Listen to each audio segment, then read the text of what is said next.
Okay, so today I'm in Newmarket with ex-jockey and author Ian Watkinson. Thanks very much for agreeing to talk to me today, Ian. More than welcome. Just a quick summary. So you won 8 times on 2 Mile Chase of Tingle Creek, 3 wins from 3 rides on Sea Pigeon, and won 5 times on Night Nurse. And that's just a small summary of your career. Yes, that I was just so honoured to ride those 3 horses. It was terrific. Looking back on it, I don't know how it happened, but at the time they were just horses, good horses. And for anyone that doesn't know about you, you've recently had published the Going Up Was Worth the Coming Down your book there. Just want to hold that up and show us. That's still available. And it's fair to say that you don't really mince your words in it. It's sort of a warts and all account of quite a well-lived life as a jockey. I'm glad you think that. I had to be a bit careful with one or two of the stories because I do have a very strict daughter, and I've got 2 granddaughters that one day will be able to read. So there we go. But no, I was very pleased to do the book. Looking back on it, it brought back a lot of memories. And anyone that's read it will suddenly think, blimey, I wonder what the stories that you left out were like. Well, yes, they weren't. They were good at the time, but just mainly yes, they were good at the time. But I wouldn't want to see everything in print. No, because of my girls. Yeah, of course. So what we're going to do, we're going to talk about a lot of the stuff because I've read the book, so I'm going to get some of the stories from you. Yeah. You rode your first winner on Charles Cotton in 1966, and your last on Plastic Cup at Plumpton in 1979. And 3 days later, your career ended at Towcester with a near fatal fall on Regal Choice. Yes. And in between, you had a lot of fun. yes, it was bad. I say bad, like it's one of those things. But that I rode Regal Choice because a few days before that, I was staying the night with Bob Champion down near Hungerford, and he was in the bath in the morning, and John Hayne rang up and said, "Is Bob going to Towcester on that day?" And I shouted up the stairs, and he said he wasn't. So I said, "No, he isn't." And he said, "Was I?" And I said, "Yeah." He said, "Well, you ride my 3 there as well as whatever else you got." And that's what happened, and that was one of them. Bob still takes the pee out of the fact that horse buried me because he won on it. You see, but that horse obviously went well for an amateur. Yeah. But all joking aside, you could have died. You were unconscious for 3 days. Yes. My wife number 1 told me that about me being unconscious because I know of things that happened that year because I've been told, but I honestly cannot remember a thing about the rest of that 1979 and early 1980. I can't remember it. It's just a blank because these days I think the medical care is a lot better. Well, it would be, wouldn't it? It's 45 years ago, 40 odd years ago. But the Injured Jockeys Fund were fantastic, supportive. They're terrific. But I got through it, and then I moved to Australia because it was niggling me watching horses that I used to ride, particularly the good horses, run with somebody else on. I suppose the worst moment of my life was when the Jockey Club doctor assessed me before the next following season. I already had rides booked for that Saturday, and he told me that it was all over. Yeah, so you were, when you were recovering, you were in a wheelchair for a while. Yeah. And you hoped to come back, so it didn't, you weren't put off. You did lots of falls before. How hard was it to deal with? Quite hard by the sound of it. If you went to Australia, the realization that you wouldn't be ever riding competitively again. Oh, it was devastating. I couldn't believe it. And that's why I went to Australia because I was offered a good job out there through a contact of Mrs. Thompson-Jones the first, and which I'm eternally grateful for. It was on a spelling station, and eventually they offered me. I went there just an ordinary lad, and eventually they offered me the chance to train out there. I trained for 2.5 years, but it It's good. They're decent horses. I treated them. I did quite well with the fillies because I thought they were a bit too hard on the fillies, so I just eased it off a bit. And but out where I trained, out Cootamundra, it was out in the country, and we only raced 3 times a fortnight in that area. Of course, they raced in Sydney every day, but I did have a double in Randwick one day in Sydney. I can't remember what year that was, 83 possibly. But I say we only raced 3 times a fortnight out in the country, and I had 5 winners in a day twice. We had nice horses, and nice horses for the country style. Yeah. So, but just going back to your riding career for a bit. Yeah, sure. You were known as Iron Watty, the hard man of the weighing room. I mean, were you an exception to the rule? Were you especially tough, or was that just the way jockeys had to be in those days? I don't think it would have survived if you weren't. I mean, I was lucky. I had a high threshold of pain. I could put up with quite a lot, but I don't think I was particularly tough. There were people tougher than me, and there were people that thought they were tough. I tell you, one day I was, because after I got back to Newmarket, I made a living out of sorting out horses that needed some individual attention, shall we say. It needed some manners put into them and something like that. And I had this horse. I broke this horse here for Willie Musson. Anyway, and it was a bit funny. So I used to go to his yard every day and ride it out, just the one horse. And there's a lad there, nice lad.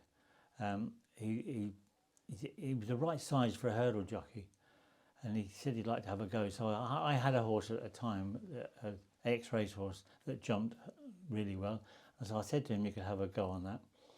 And I took him up the links, and he gave it a spin over half a dozen little French hurdles, and he never mentioned it again.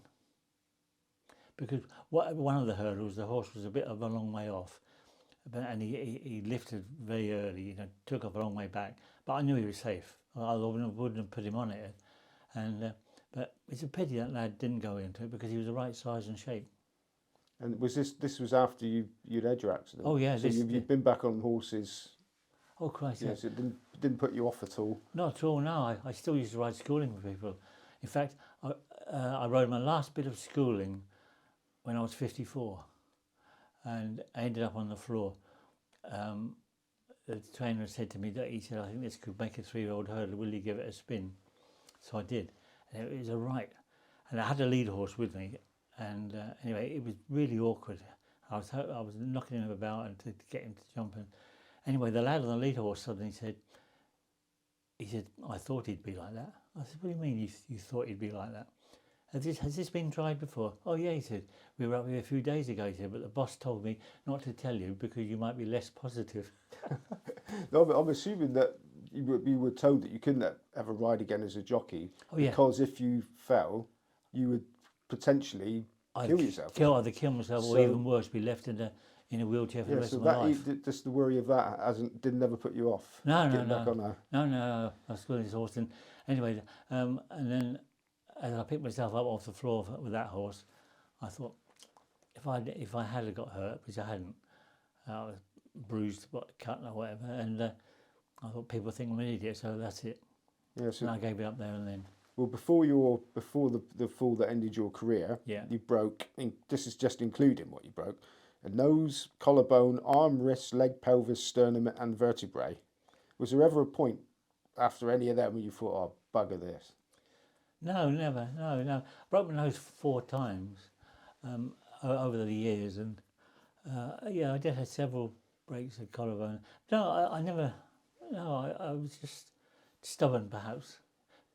I have been described as stubborn. No, it's just other people do the same. I mean, Paddy Broderick, Chris Stobbs, Barry Brogan, people like they just ignored pain. I mean, were you like the school sort of hard case? Or did racing just turn you into a tougher person? Yeah, I didn't want to.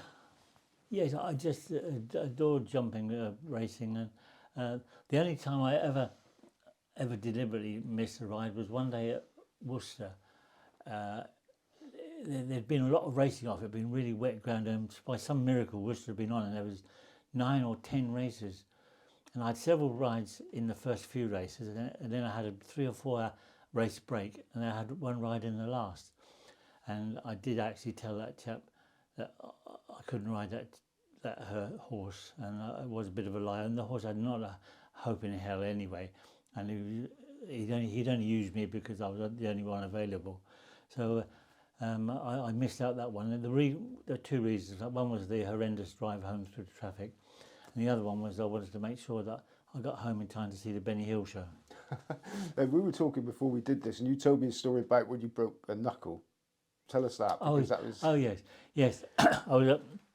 I was working for Ken Oliver at the time, so it would have been 1968.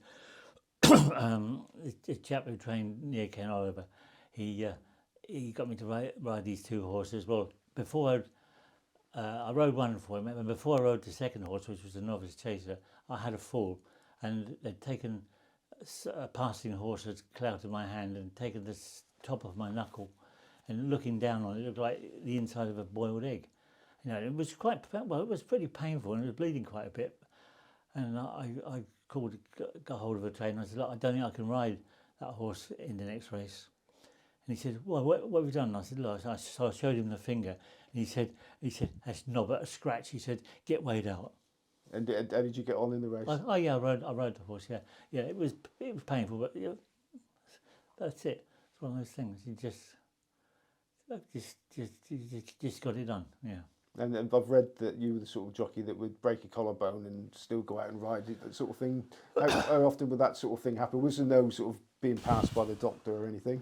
Well, they couldn't do it. They couldn't do that now. I remember one day at Southall, I'd 3 or 4 rides, and 2 or 3 were early for one particular bloke. Anyway, one was I was riding one. I knew it was a safe jumper, but it was a friend of mine. I rode it, and he fell, broke my collarbone. I didn't want to miss the next 3 because I thought they'd all win, and I broke my collarbone. And I came in, and Dr. Anderson, it was, I saw you get that fall. He said, you look like you hurt yourself. I said, no, it's fine, doctor, no problem at all, no problem, because I'd done this collarbone. Anyway, so I always had stuff in my bag. So Jeff Pearce strapped me, put a figure 8 bandage on me really tight, and I rode the other 3, and they all got beaten, all of them. Do you think they'd have got beaten if you hadn't broken your collarbone? I don't know. I really don't. I mean, I hope they would have got beaten anyway, but perhaps I was wrong to do that. But I really thought I was all right. But the journey home was just awful. It was pretty painful. And how long would it take for something like that to heal? Would you be able to carry on riding with a broken collarbone? Oh yeah, well, yes. I think the first 24, 48 hours are very important. You have to stay still to get it started to knit.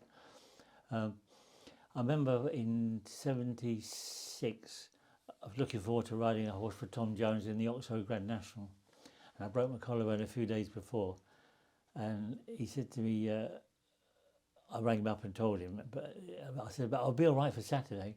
He said, are you sure? He said, I want you to. He said, you canter that horse past me on Friday and we'll have a look. Now, if there was one horse in this whole world that you could ride with one hand, it was Jolly's Clump. He was a gentleman of a horse. In fact, there he is, there. And a wonderful horse. And he said, well, I'll watch you canter him on Friday. And he did. And it was fine. It was fine. Because the head lad, Fred, he lifted me into the saddle. The horse didn't pull. It was great. So Neil Doughty drove me to the races because I was in quite a bit of pain. But we called in at Bury Hospital on the way. And a friend of mine, a surgeon, he injected some painkilling injections right into the brake, and then strapped me up really firmly. And Neil drove me to the races, and I rode the horse and won. And it was great. It was great. It was just one of those things. I was lucky to get away with it, but there you are.